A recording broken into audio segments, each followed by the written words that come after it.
진, 진주 장편 소설 꽃송아리 낭독 시작하겠습니다. 아비 손에 이끌려 끌려가던 그날에 하늘과 그를 없이 멀어갔다. 그 하늘을 올라가고 얘는 하늘을 들었다. 어리수문을 달려 고사리 손을 모아 들고 또 빌었다. 고사리는 끔찍한 꿈이었으니 이 탈수는 일을 알고도 주지 못했다. 저작권이 한가운데서 벌어진 아비가 어린 딸을 신랑 하나둘씩 모여든 부들들이 원하고 바람을 애워쌌다. 그러나 다들 끌끌 혀만 찰 뿐 선뜻 나서지는 못했다. 그리 얼마쯤의 시간이 흘렀을까. 앳된 소년의 호통이 인파를 갈랐다. 이 무슨 망종 같은 짓거리냐. 당장 그만두지 못할까? 솜털이 보송한 미안과 달리 소년의 어조는 준엄했다.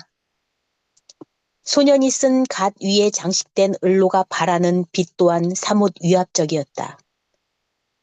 소년의 신분을 파악한 아비는 넙죽 바닥에 엎드렸다. 그가 구차한 변명을 둘러대는 동안 여는 소리 없이 뚝뚝 눈물만 떨구었다.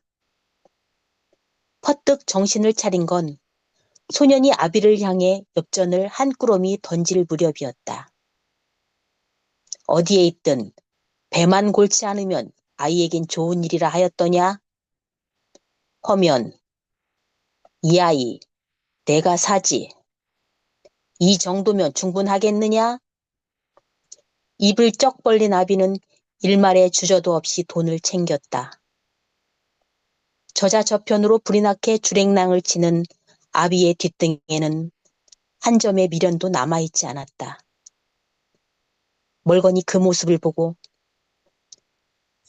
연을 향해 소년이 천천히 손을 내밀었다. 도포자락 아래로 드러난 손이 배곡을 깎아 놓은 듯 아름다웠다. 가자. 너는 이제 내 식솔이 되었다. 벌벌 떨고 있는 연의 손을 소년의 따스한 손이 감쌌다. 그 손을 잡고 연은 처음으로 노구당에 발을 들였다. 겁에 질린 연이 훌쩍이는 동안 소년은 조용히 곁을 지켜주었다. 이름이 무엇이냐? 겨우 울음을 그친 연에게 소년은 따스한 음성으로 물었다. 무슨 말이든 하고 싶어 입술을 달싹댔으나 연은 끝내 아무 말도 하지 못했다. 이름이라 할 만한 것이 그 시절의 연에겐 없었다. 아무도 원치 않았던 5번째 딸. 아가 불리다. 2년 전년 불리게 되었다. 시간이 좀 더 흘러서는 그러한 호칭마저 잃었다. 이름을 가지지 못하였느냐?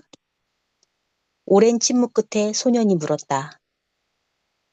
연은 아비의 손찌검으로 퉁퉁 부어오른 얼굴을 느리게 끄덕였다. 허면 내 너를 연이라 부르마. 물끄러미 난간 아래 연못을 내려다보며 소년이 말했다. 저기 연못에 돋아난 푸른 잎들이 보이느냐? 저 잎들이 바로 연이란 꽃의 잎이다. 지금은 철이 일러 보이지 않지만 여름이 깊어지면 저 잎들 사이로 고운 꽃이 핀단다. 연은 말이다. 진흙에서 피어나지만 진흙에 물들지 않는 꽃이다. 너도 그리 피어나거라. 고개를 든 소녀는 연을 향해 웃어주었다. 오직 선의로만 가득한 미소였다. 연, 진흙에서 피나 진흙에 물들지 않는 꽃. 소년이 들려준 이야기를 기억에 새기기 위해 연은 애면글면했다. 그 사이 소년의 하인이 급히 데리러 간 노 부부가 노구당에 당도했다. 도성을 떠돌던 유민의 여식인데 사정이 여의치 않아 내가 거두게 되었네. 이름은 연이라 하네. 이 아이, 자네들이 여식 삼아 길러 보겠는가? 어안이 벙벙한 채 서 있는 그들을 향해 소녀는 정중히 하문했다. 버려진 아이에 대한 연민이자 슬아의 자식이 없어 적적히 늙어가는 충복들을 향한 다감한 배려였다. 기억이란 참으로 얄궂다. 어떠한 기억은 한 해만 지나도 윤곽마저 흐려지건만 그날의 기억은 세월의 덮개가 쌓일수록 외려 선명해진다. 연, 소년이 처음으로 불려주었던 그 이름을 평생 잊지 못할 터였다. 까마득히 높아 바라볼 수조차 없는 분이라 해도 그런 분에게 감히 은혜를 운운하는 것이 주제넘음이라 해도 살아 숨쉬는 동안에는 어찌 그날을 잊을까.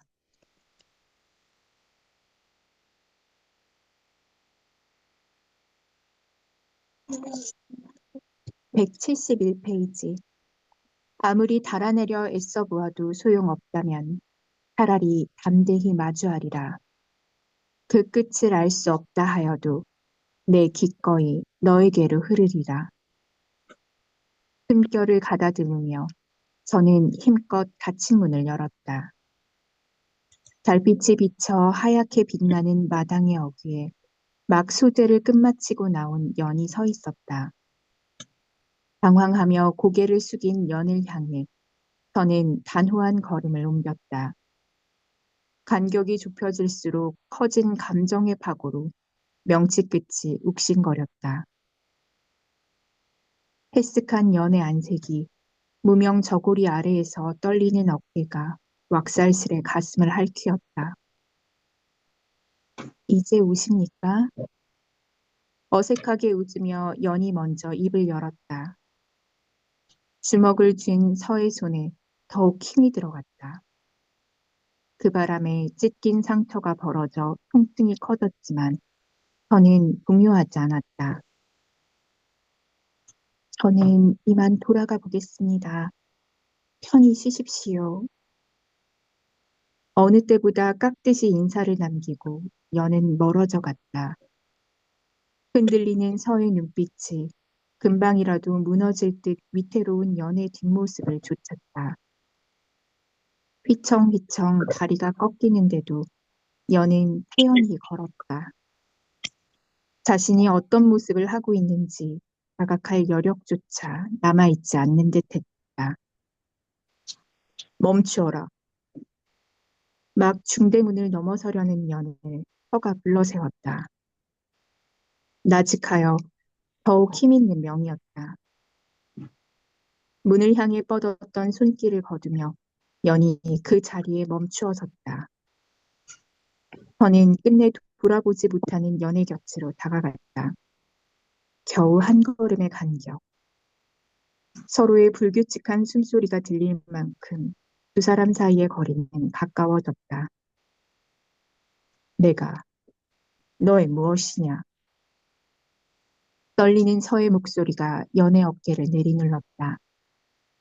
옴짝달싹하지 못하며 연은 더 깊이 고개를 숙였다. 쌓아내린 머리가 흘러내리며 목덜미가 드러났다. 혈관이 비치도록 창백한 살결이 시린 빛으로 서의 눈을 찔렀다. 내가 너의 무엇이냐 물었다. 나으리, 제발.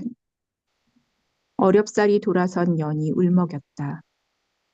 놓아달라는 애원임을 알면서도 서는 물러서지 않았다.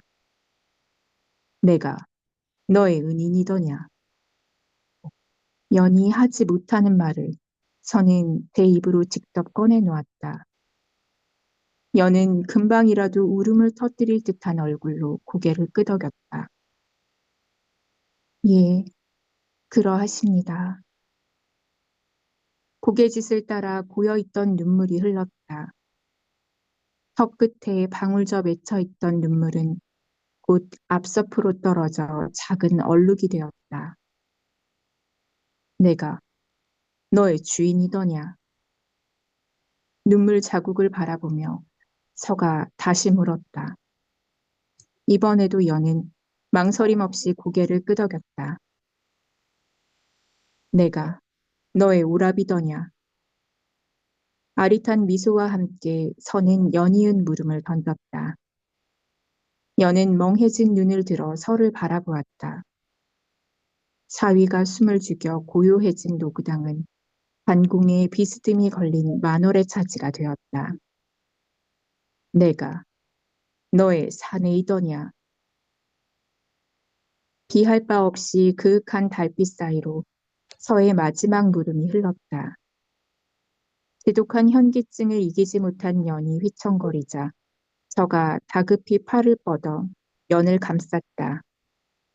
마지막 한 걸음의 간격마저 지워지며 두 몸이 맞닿았다. 답할 수 없는 물음이라면 답하지 않아도 좋다. 너의 답이 무엇이든 나는 이제 상관치 않으련다. 서의 뜨거운 손이 연의 어깨를 감쌌다. 네가 나의 무엇인지 나는 이제 분명히 안다. 내게 너는 곤욕에서 구해준 가여운 아이가 아니다. 곁에 두고 부리는 종도 누이도 아니다. 내게 너는 연이 너는 여인이다. 그 의미를 지우려 아무리 애를 써보아도 내게 너는 결국 여인이다. 연의 팔을 천천히 더듬어 내려간 서의 손이 파르라니 멍이 든 연의 손목에 닿았다.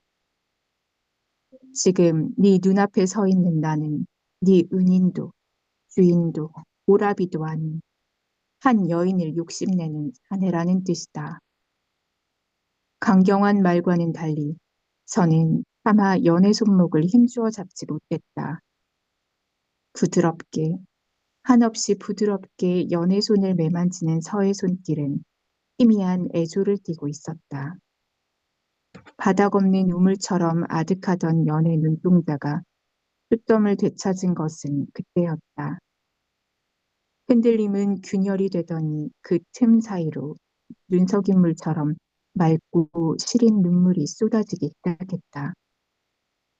너를 다른 어떤 사내에게도 내어주지 않을 것이다. 허물어지는 연을 가슴으로 받아 안으며 서는 스스로에게 다짐하듯 힘주어 말했다. 네게는 내가 사내가 아니라 해도 좋으니 나의 여인이 되어라, 연아.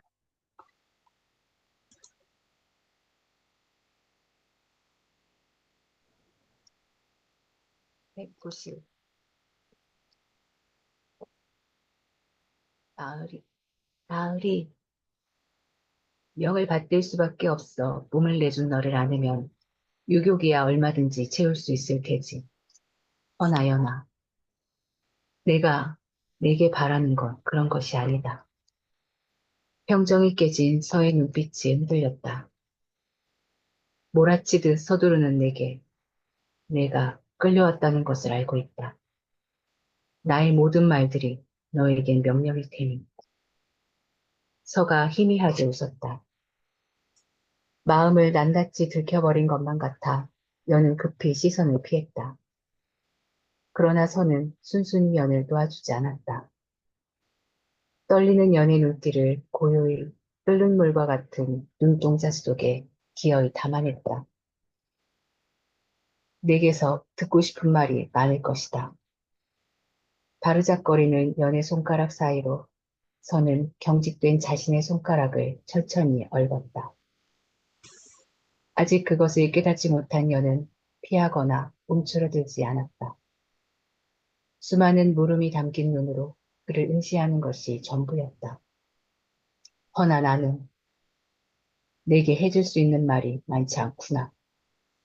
서는 탄식하며 연의 뺨을 감쌌다. 나에게 너는 여인이다. 그 말에는 한 터럭의 거짓이나 과장이 없었다. 허나 언제부터였는지 어째서인지는 나조차 아직 알지 못하니 이런 마음을 어찌 말로 풀어놓을 수 있겠느냐. 지금은 어떤 거창한 말을 해보아도 결국 허망할 것이다. 허망한 말들로 너를 미혹하고 싶지 않다. 너를 강제로 취하고 싶은 마음 또한 없다. 있는 그대로의 마음을 선은 꾸밈없이 터놓았다. 사늘하던 연애 손에 서서히 온기가 돌기 시작했다. 내게 진심을 터놓으며 나는 내 은인, 내 주인, 내 오라비로서의 자존심은 모두 버렸다.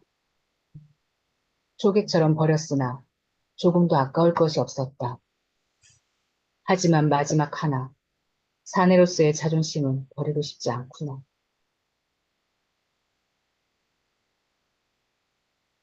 연애 뺨을 거슬러 올라간 서의 손은 촉촉히 젖어있는 눈시울에 닿았다. 그의 하얀 손끝이 눈물의 자취를 지어냈다.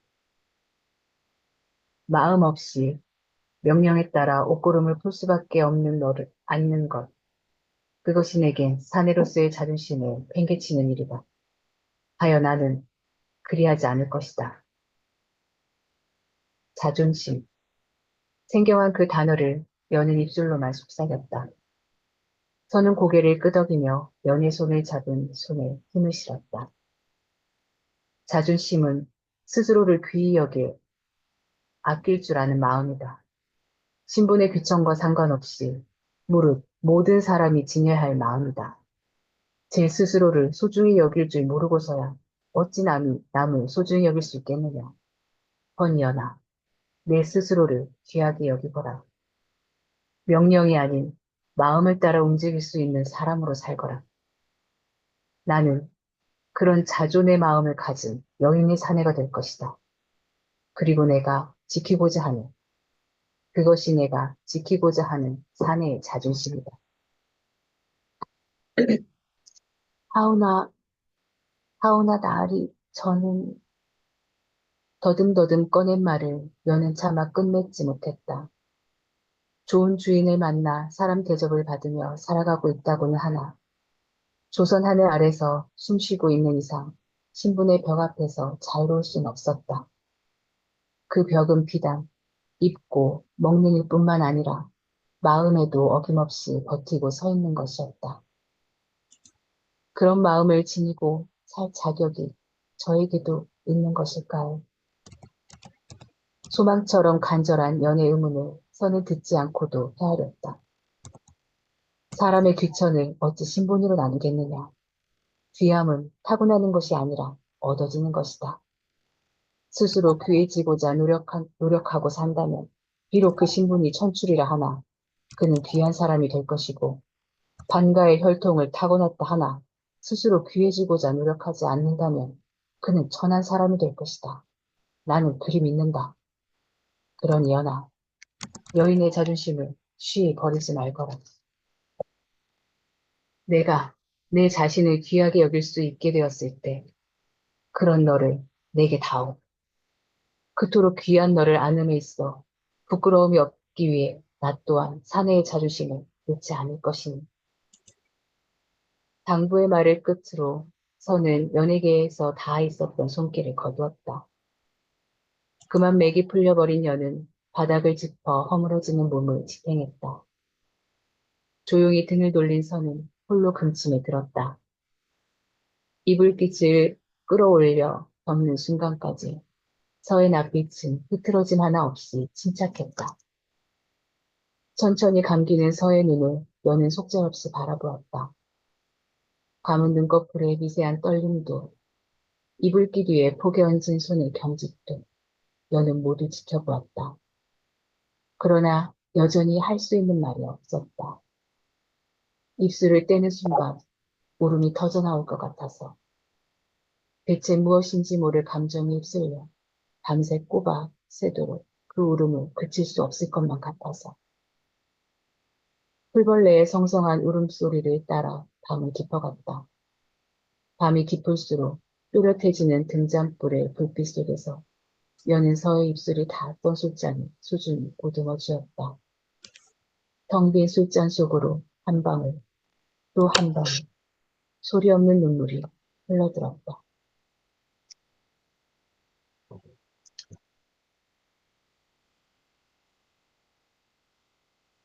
예래 선생님.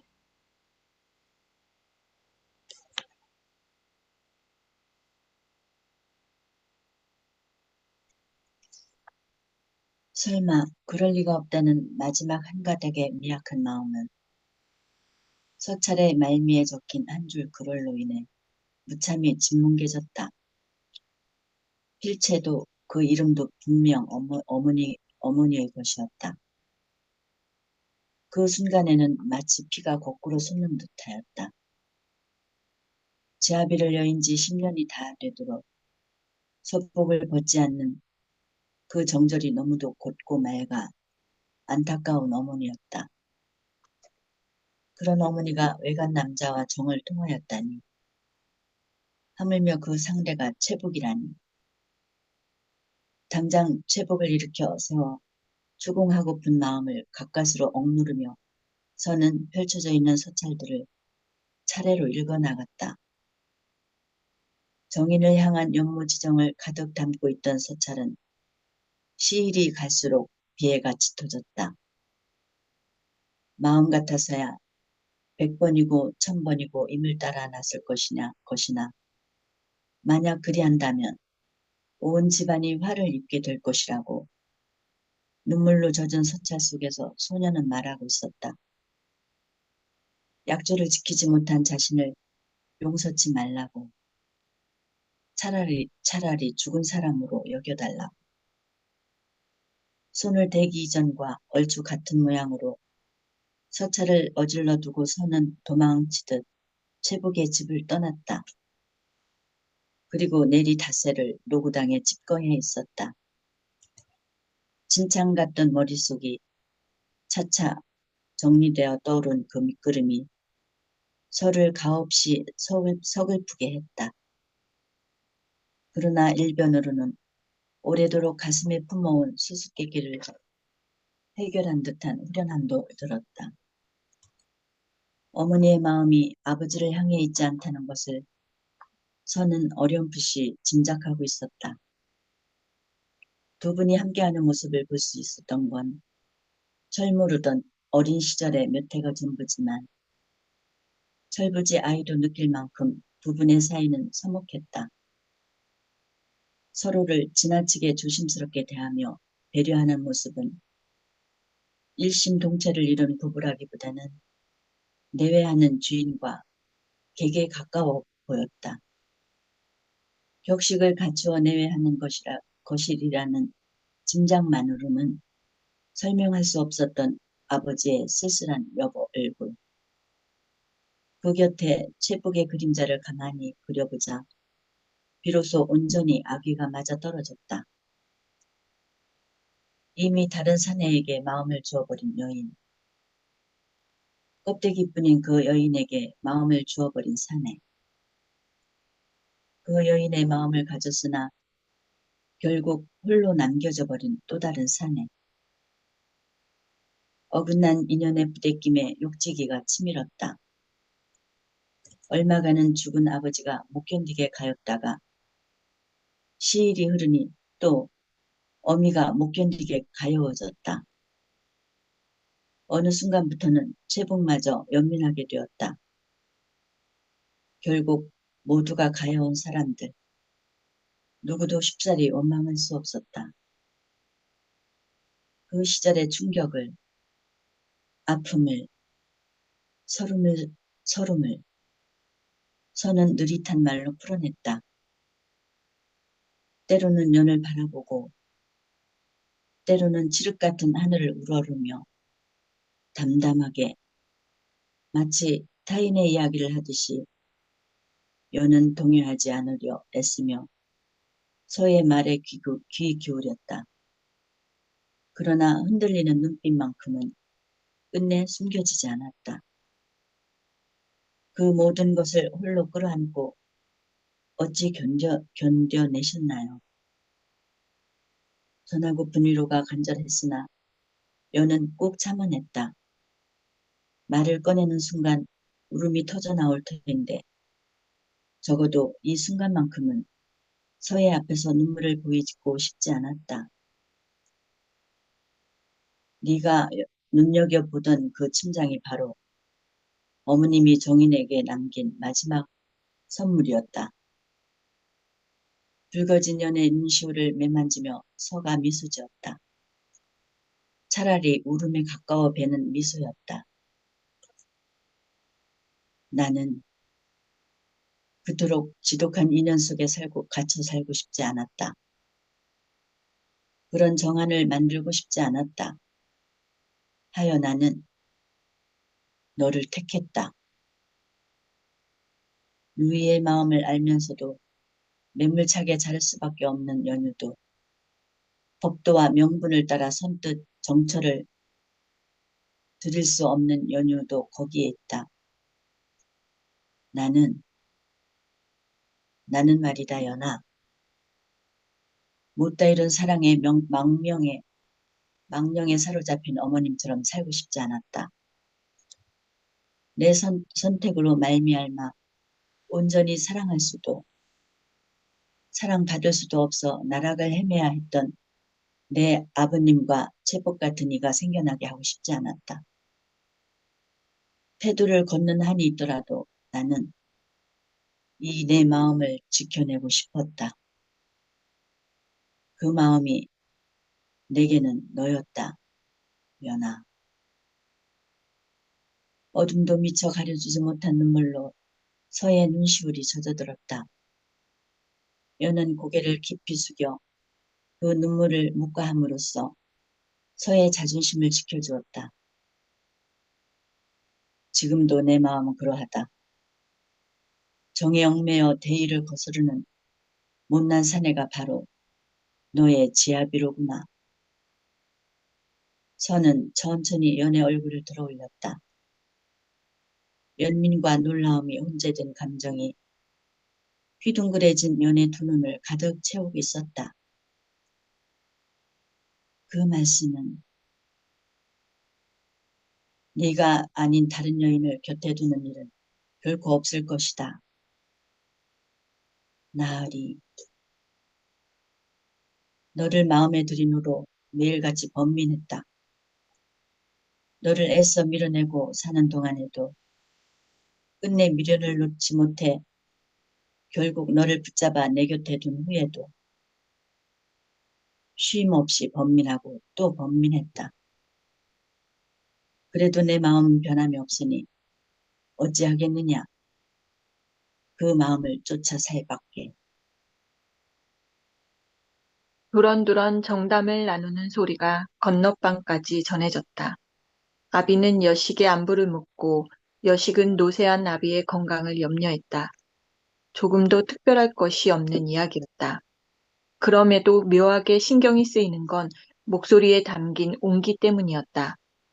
엄동설한 가운데로 봄바람이 불어오는 듯 주고받는 그들의 말은 다사로웠다. 간신히 몸을 일으킨 도애는 그 소리에 이끌리듯 방문 앞으로 다가갔다. 조심스럽게 연 문틈 사이로 마당의 풍경이 언뜻 내다 보였다. 영과 그놈의 아비 새놈은 텐마루 앞에 마주 서 있었다. 언제 걸음한 것인지 서도 함께였다. 주종 관계가 무색토록 쇠놈을 대하는 서의 태도는 준절했다. 영과 서를 스쳐 지나 도의 시선은 어느 곁엔가 쇠놈의 얼굴 위로 고정되었다. 고생스런 세월이 아로새겨진 얼굴은 평범한 노비들의 그것과 크게 다르지 않았으나 유달리 선한 눈매와 온화한 미소가 제법 인상적이었다. 비록 천비신세라고는 하나 너는 참으로 복 많은 팔자로구나. 도애는 싸늘해진 눈길로 연을 보았다. 연을 보는 쇠놈의 눈길은 애오라지 애틋한 부정으로만 가득했다. 여식을 저런 눈으로 바라보는 아비도 있다는 사실이 도애는 놀라웠다. 아무 가책 없이 여식들을 팔아먹던 자신의 아비와 견주자 그 차이가 더욱 뚜렷했다. 저런 아비를 가진 것만으로도 사무치게 부러웠을 터인데 너는 전생에 대체 얼마나 큰 덕을 쌓았기에 저 사내의 마음까지 가진 것일까? 서리빨 같던 도의 시선이 연애 곁에 선 서에게로 향했다. 자신이 그토록 갈망하였던 운정을 만면에 담은 채로 서는 오직 연만을 바라보고 있었다. 자학인 줄 알면서도 도혜는 그들에게서 시선을 떼지 못했다. 새놈이 돌아가고 영과 선만 오봇이 남을 때까지도 잠포룩하던 하늘에서 눈발이 나부끼기 시작했다. 이번 겨울의 첫눈이었다. 한방눈이 되려는지 눈발이 금세 굵어졌다. 조그맣게 감탄하던 여는 고봇하게 오므린 손을 천마 밖으로 내밀어 가만히 눈송이를 받았다. 천진스런 설렘의 빛이 까만 눈동자를 가득 채우고 있었다. 그런 연을 보는 서의 눈길은 안온했다. 뜨거운 정념보단 그윽한 정이 느껴지는 눈길이었다. 오가는 말 한마디 없이도 두 사람 사이는 벅찬 감정들로 충일했다. 도혜는 조용히 문을 닫았다. 호기심보다 먼저 허탈함이 느껴지며 픽 웃음이 터졌다. 단지 남녀간의 정분이랄 수 없는 그 무엇이 저 두 사람 사이에는 존재하고 있었다. 살부치를 대하는 듯도 하고 오랜 벗을 대하는 듯도 한 그 무엇이 어림도 없는 일이었구나. 저런 계집쯤이야 어렵지 않게 이기리라 자신했던 자신의 오만을 도혜는 쓰라리게 비웃었다. 꿈속에서도 저 아이를 찾던 서를 보았을 때 진작 단념해야 했다. 그랬더라면 이런 비참함은 맛보지 않아도 되었을 것을. 허우룩한 가슴을 안고 도혜는 쓰러지듯 안석에 몸을 기댔다. 서로 인해 상심한 지금 우습게도 윤겸의 얼굴이 떠올랐다. 선한 미소와 따뜻한 손을 가진 사내. 자신을 보던 윤겸의 눈길이 연을 보는 서의 눈빛과 닮아있지 않았던가 하는 생각이 문득 들었다. 그래서 더욱 참담했다. 그러하였던들 이제야 대체 무슨 소용이 있으랴. 그도 이제 모든 것을 알아버렸을 터인데 내 마음이 대체 무엇이었더냐. 힐란주의 자문이 도혜의 가슴을 난도질했다. 서를 연모했다. 비록 단 하루를 보았던 사내를 향한 혼자만의 풋정이었다 해도 그는 분명한 사실이었다. 지금도 그러하다고 그러해야만 한다고 철석같이 믿었다.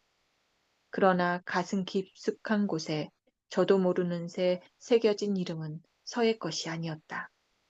도혜는 꽉 막혀 아린 명치를 힘주어 문질렀다. 겨우 숨통이 다시 트였을 무렵 탕약을 든 연이 들었다. 일어나 계셨습니까? 연은 놀라며 도혜의 앞에 앉았다. 기다란 속눈썹 끝에 걸러있던 눈송이들이 녹으며 눈시울을 적셨다. 아버지가 잠시 다녀가셨습니다. 좀 소란하였지요. 연이 미안해하며 물었다. 죽이 전도된 상황이 도혜를 더욱 초라하게 했다. 세아 씨는 복도 참 많으십니다. 좋은 부모에 좋은 지아비까지 가졌으니 하늘도 부러워할 팔자가 아닙니까?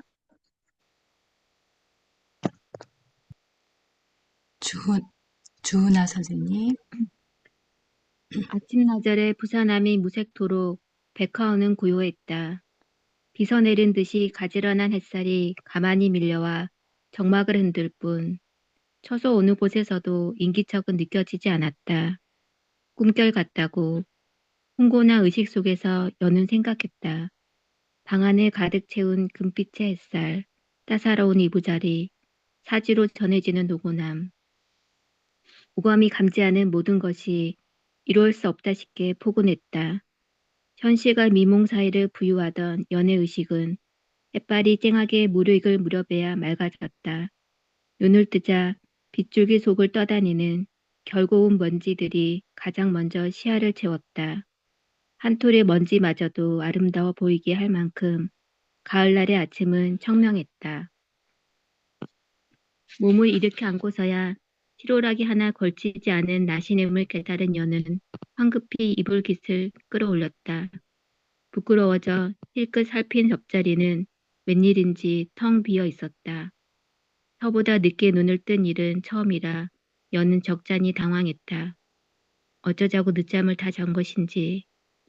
스스로를 타박하며 여는 옷가지를 찾아 주위를 두루번거렸다. 간밤 허물처럼 벗겨져 금침 아래로 물려놨던 자리옷은 단정히 개켜진 채 머리맡에 놓여 있었다. 다른 이가 이 방에 들었을 리 없으니 분명 서의 배려였다. 황송함으로 떨리는 손을 여는 조심스럽 뻗었다. 옷가지 사이에 서책이 한 권 끼어져 있었다는 것은 부랴부랴 속치마를 껴 입은 연후에야 깨달았다. 응당 서의 것이려니 여겨 치러 들여던 여는 서책의 표지에 적힌 제목에 흠칫 어깨를 떨었다. 백화록. 달필의 궁체로 쓰인 글씨는 서의 것이 분명했다. 거듭 제목을 되뇌던 연의 눈이 일순간 휘둥그레졌다. 지난밤 바느질을 하는 연의 곁에서 서는 손수 서책을 재보냈다. 이따금 눈이 마주칠 때마다 보내주던 서의 미소가 어딘지 모르게 의문스러웠다는 사실이 뒤늦게 떠올랐다. 설마 하면서도 연은 호기심을 떨치지 못해 서책으로 손을 뻗었다. 살구빛의 양단으로 거칠된 서책의 매끈한 감촉에 아르르 가슴이 떨렸다. 깊은 한숨을 반복하여 마음을 다잡은 여는 어렵사리 표지를 들추었다. 묵향을 머금은 서문이 기다렸다는 듯 연을 반겼다. 나의 아내는 아름다운 빛깔을 자아내는 초목에 밝고 그것들을 다루는 일에 능통하였다. 내 그 재예를 높이 여겨 아끼니 성심을 다한 노력의 기록을 백화록이라 명명한다. 두 눈으로 직접 보고도 믿을 수 없어 여는 한참을 멍해 있었다. 오직 서문만이 쓰여 있을 뿐 뒷장은 모두 백지였다. 그러나 서가 전하고자 하는 뜻은 먹빛보다 선명하게 새겨져 있었다. 그는 권유하고 있는 것이다. 스스로 이 서책의 주인이 되라고, 그리 살아가라고. 반쯤 정신이 나간 채로 옷을 입은 여는 노구당을 향해 헐레벌떡 달려갔다. 서는 뜨락 가득한 국화 덤불 사이를 소요하고 있는 참이었다. 품에 안은 서책을 쓰다듬는 연의 손길이 기쁨으로 떨렸다. 나으리, 여는 힘주어 서를 불렀다. 다정한 미소를 띤 얼굴로 서는 천천히 돌아섰다. 왔느냐? 이 서책 제게 주시는 것입니까? 여는 허적허적 서에게로 다가갔다. 두 팔 가득 연을 안으며 서는 거푸 고개를 끄덕여 주었다. 전 조각에 적어둔 내 글씨들을 보았다. 글이 두는 것보단 한 곳에 모아 적어두는 편이 찾아보기에 훨씬 수월치 않겠느냐. 잔머리칼이 흘러내린 연의 이마를 서는 부드럽게 매만졌다. 여는 감격과 슬픔이 공존하는 눈으로 그를 바라보았다. 나만의 하늘로 머무를 수는 없을 뿐이라고 끊임없이 마음을 당금질했다. 과분한 욕심을 내지 않으려 안간힘을 써왔다. 그 필사적인 노력이 한순간 허망해지고 만다. 너를 애써 외면하고 살아온 세월 동안 내게 해주고픈 것들이 참으로 많았었다. 헛헛한 웃음과 함께 서가 말문을 열었다. 기억을 되짚는 눈길이 아슬아했다. 가슴에만 담아두어 하늘로 응어리졌던 그 마음들, 이제 기꺼이 너에게 주런다. 그러니 연아, 달아나지 마라. 달아난다 하여도 나는 놓아주지 않을 것이니. 나으리, 내 곁에 있을 때 나는 그저 한 사내다. 모든 회오를 내려둔 한 사람이다. 그러니 너도 내 곁에 한 여인으로, 사람으로 그리 머물거라. 서는 고개를 숙여 연과 시선을 나란히 했다. 서로의 눈망울에 말갛게 맺힌 눈부처를 바라보며 두 사람은 누가 먼저랄 것도 없이 미소하였다. 사내의 미안한 마음과 여인의 서글픈 마음은 서로에게 닿아서는 다만 사랑일 뿐이었다. 가만히 보듬어주는 서의 품에 자신을 맡긴 채로 여는 눈을 감았다. 눈물은 흐르지 않았다. 혼란이나 슬픔도 더는 없었다. 세상이 그어놓은 빗금일랑 까맣게 잊은 채 서로를 사랑하는 마음만을 좇아 사는 삶. 헛된 미망이라 알면서도 속절없이 빠져들고 만다. 간절히 바라였던 만큼 상처받게 된다 하여도 기꺼이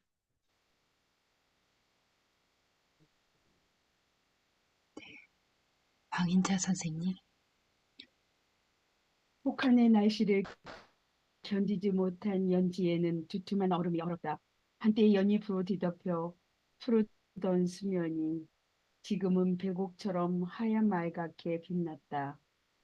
얼음에 들비친 달빛이 사방으로 번져 유달리 환한 밤이었다.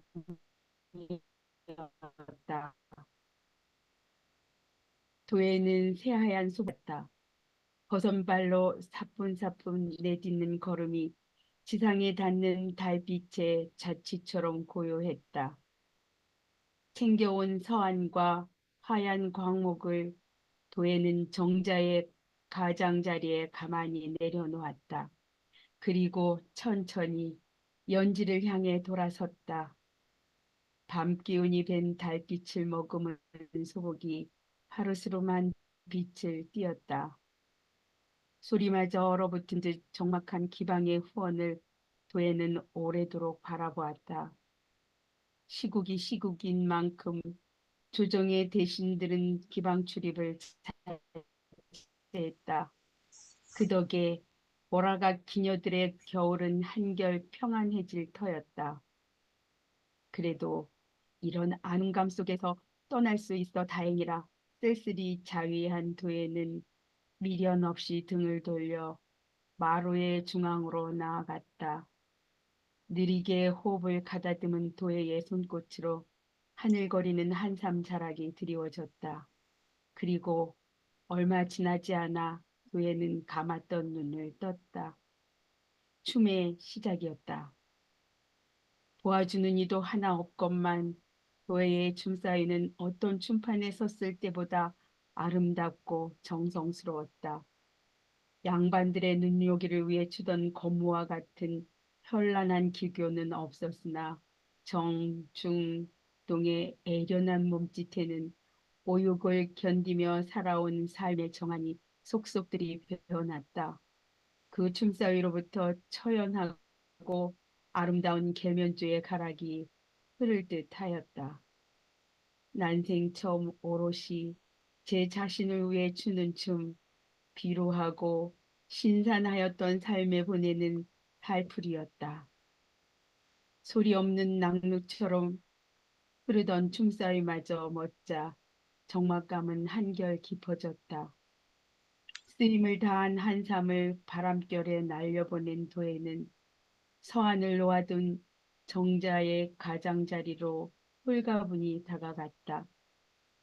대들보 아래로 서한을 옮기고 단단히 맷집 지은 광목을 그 대들보에 달아매는 동안 도에는 단 한순간도 주저하지 않았다.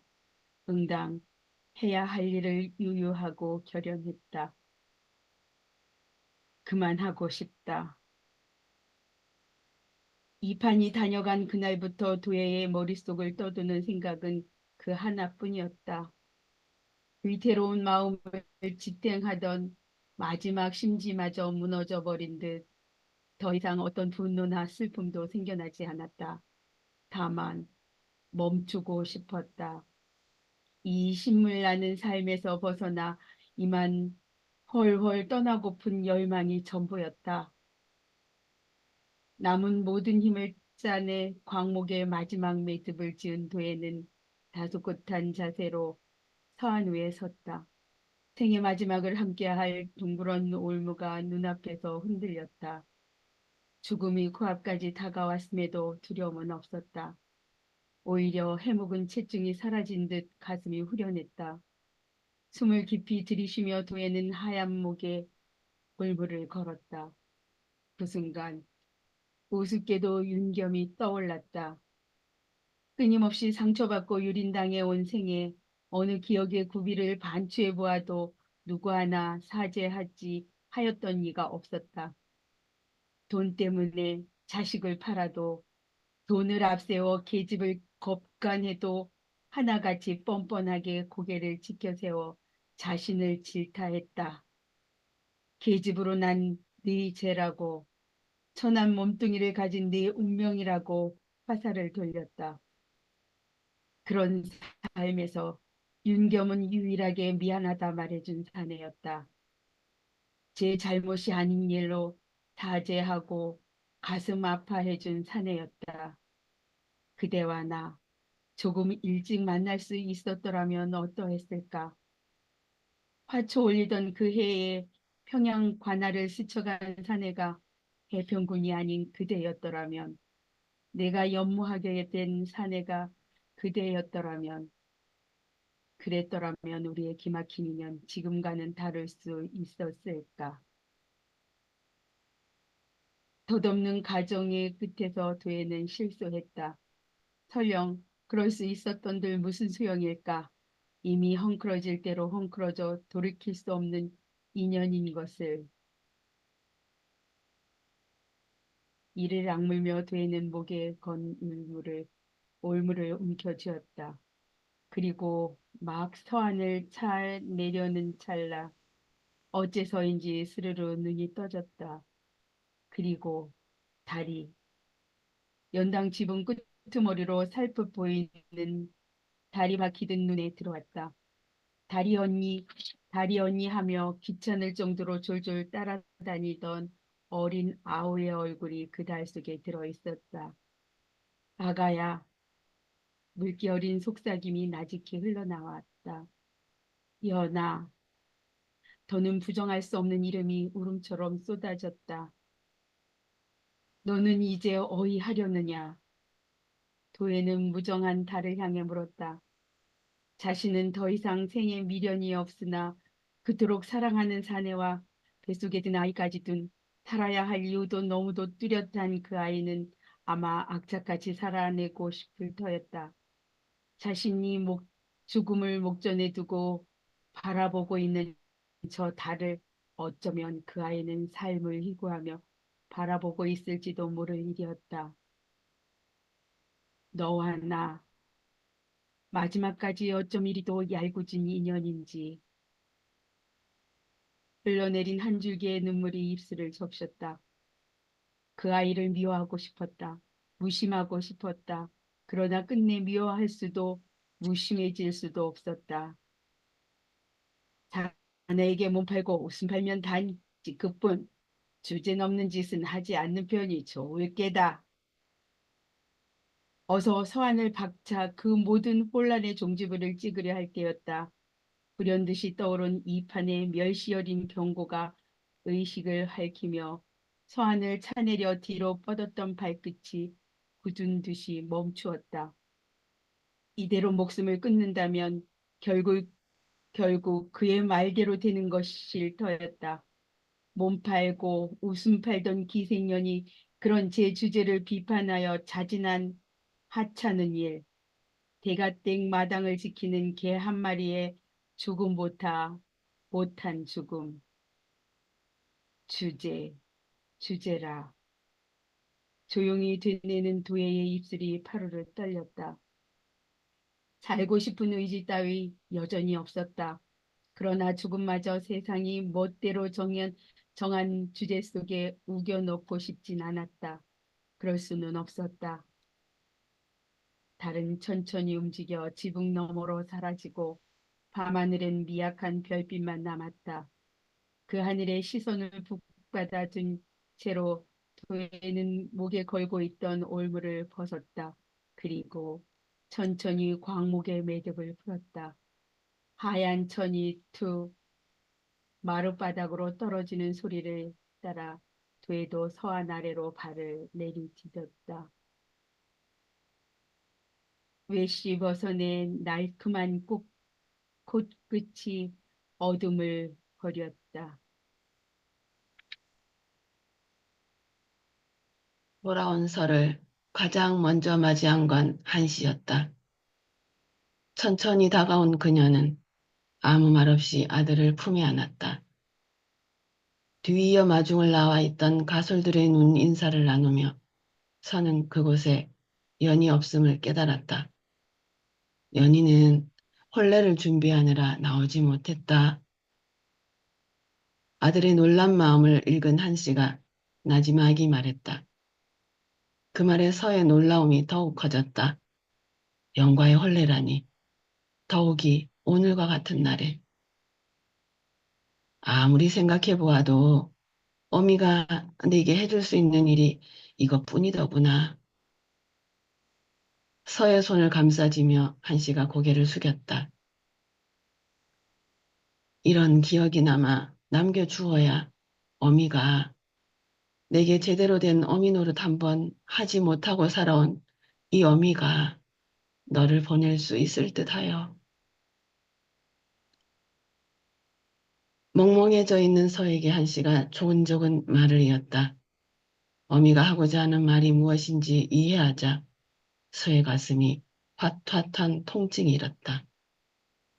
내일이면 돌아올 날을 기억하지도 못한 채 떠나야 할 못난 지아비에게 혼례라니. 꿈꿔볼 자격도 없는 일이었으나 서는 거절하지 못했다. 연에게 무엇 하나라도 더 남겨줄 수 있다면 그게 무엇이든 그는 기꺼이 행할 수 있었다. 서는 그 길로 노구당으로 향해 초래청에 설 채비를 했다. 몸에 밴 옥의 한기를 향유를 푼 목욕물로 씻어내고 새로이 상투를 틀어 몸가짐을 단정히 했다. 그런 채비가 끝났을 즈음하여 한씨는 남편의 사무관대를 들고 서를 찾았다. 아버지와 아들의 체구가 똑같으니 잘 맞을 것이라 말하며 한씨는 아련히 미소 지었다. 한씨가 편안히 남편에 관한 이야기를 한 것도 미소를 지어 보인 것도 모두 처음 있는 일이었다. 낯설 만큼 달라진 어미에게 서는 묻고 싶은 것이 많았다. 최북이 다녀갔는지, 앞으로 두 분의 인연이 어찌 이어질 것인지, 이제는 자신이 보살피지 못할 어미의 마음이 서는 궁금하고 염려되었다. 그러나 서는 결국 어떤 것도 묻지 않았다. 어떤 마음은 어떤 말로도 전해질 수 없다. 연을 향한 자신의 마음이 그러하듯 채북에 대한 어미의 마음도 그러할 터였다. 연아,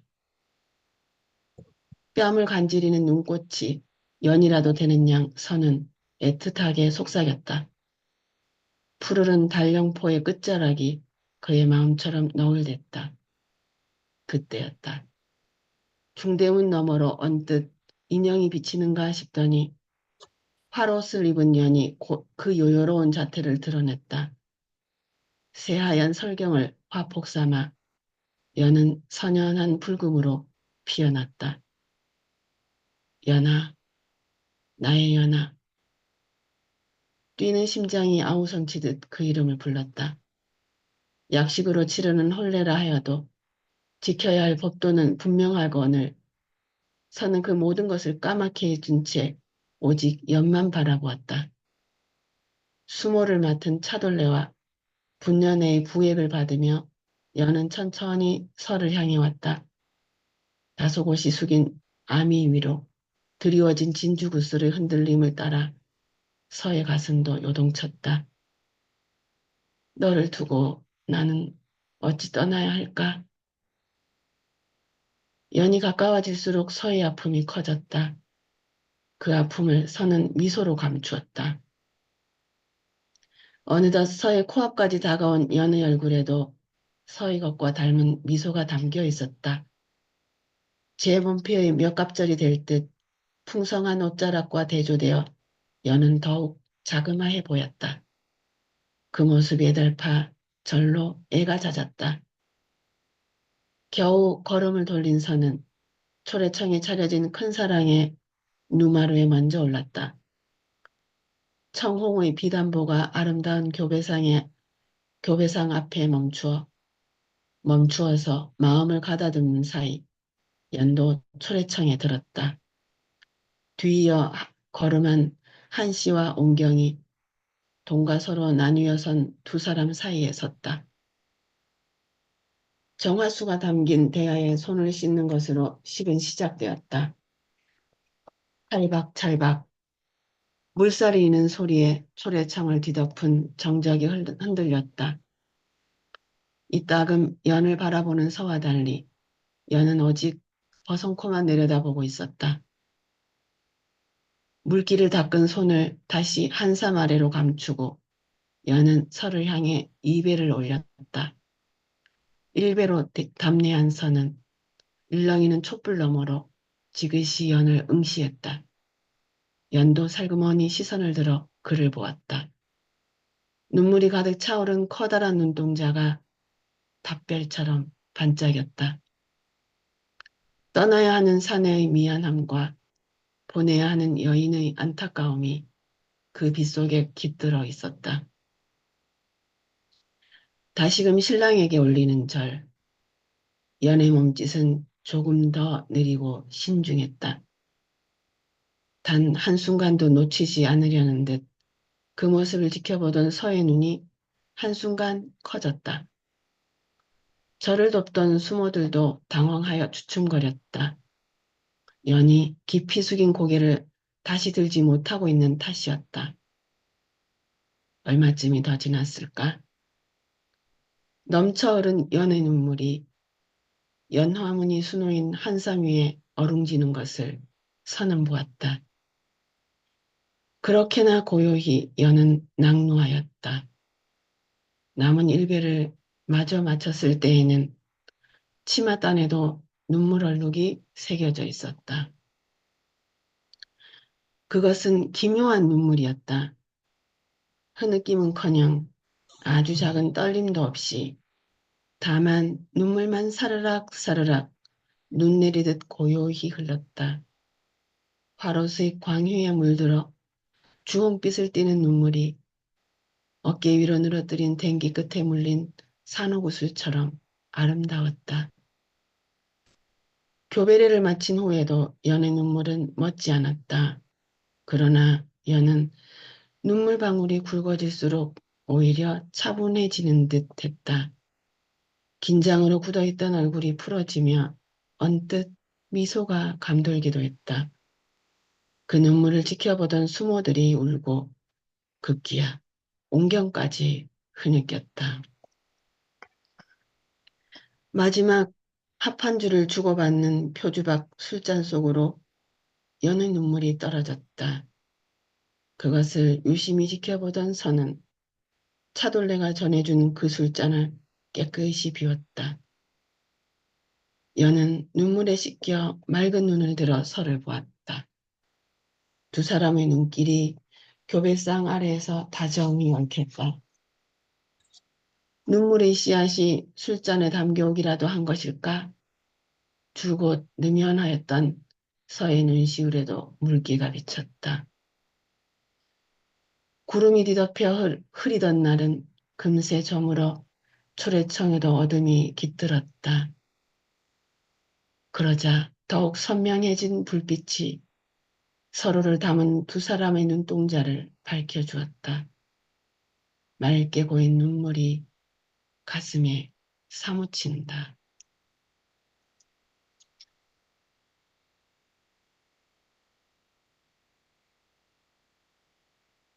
문장으로 세상에 이름이 남아도 해가 될 뿐이며 부귀의 지극함도 거짓되고 수고로우니 어찌 산속 조용한 밤 향 피우고 조용히 앉아 소나무 소리 들음만 하리요. 옛 먹을 가볍게 가니 책상에 향기 가득한데 벼 위에 물 부으니 얼굴이 비치도다. 산새는 약속이나 한 듯 날마다 날아와 지적이고 들꽃은 시문이 없으나 스스로 향내를 바라도다. 단원 기몽도 산고 많음. 작가 후기.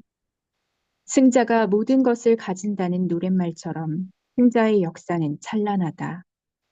한때는 이런 승자의 역사를 동경했다. 승리한다는 건 힘을 가진다는 뜻이고 힘을 가진 쪽이 세상을 만들어가는 거라 믿었다. 그러나 머리가 조금씩 굵어져 가면서는 이런 사실들이 참 시끗해졌다. 권선징악은 고전소설에나 나오는 태태묵은 주제일 뿐이고 세상은 결국 온갖 악행과 비열한 술수를 동원하는 사람들이 득세하고 승리하고 그렇게 자신들의 역사를 만들어가는 곳에 불과하다는 환멸이 들었다. 그때부터는 흔히 패자라 부르는 사람들의 역사에 마음이 갔다. 조금만 더 비열해지면 이길 수 있었을 텐데 그러지 못해 패배한 사람들. 이루기 힘든 꿈을 참 열심히도 꾸었던 사람들의 이야기는 꼭 등 뒤에 두고 온 그리운 풍경처럼 어째서인지 애련해 마음이 갔다. 그러다 문득 이들이 정말 패자인가 하는 의문이 들었다. 승리해 모든 걸 가지지는 못했어도 결국은 이 사람들의 꿈이 늦되게나마 이루어지며 세상을 바꾸어 온 게 아닌가 싶기도 했다. 이런 물음표들 사이에 내가 상상한 주인공들을 가만히 세워보는 것으로 시작된 소설이었다. 강하고 화려한 것보단 작고 애틋한 것들. 그런 풍경과 사물과 역사를 엮어 어째서인지 애련한 마음이가 자꾸만 서로를 돌아보게 되는 연인들의 이야기를 써보고 싶었다. 그 사람들은 왜 가망성이나 이해득실 따위 따지지 않고 그렇게들 열심히 온 마음을 다해 꿈꾸었나에 대한 내 답은 사랑이다. 연을 사랑한 서가 평등을 꿈꾸게 되었고 서를 사랑한 연이 자존을 꿈꾼 것처럼 이런 마음들이 꽃답다고 생각했다. 여리지만 아름답고 결국 덧없이 져버리지만 열매를 남기고 씨앗을 남기는 실제의 역사와 만들어낸 허구를 섞느라 역사를 비튼 부분이 많다. 좀 더 능숙하게 역사와 허구를 이어내지 못해 역사에 빚을 진 기분이다. 뿐만 아니라 참 많은 사람들에게도 빚을 졌다. 큰 열정과 애정으로 나를 다잡아주고 원고를 지켜준 편집자 효선 씨께 깊은 감사와 미안함을 전하고 싶다. 이런저런 사정으로 자꾸만 더뎌지는 나를 묵묵히 참아준 출판사 분들께도 기다려준 독자님들께도 최선을 다해 사랑할 줄 아는 사람은 꽃보다 아름답다. 이런저런 말들이 많아졌지만 글을 쓰는 내내 나를 지탱해준 믿음은 결국 이 하나였다. 2013년의 시작선상에서 진주.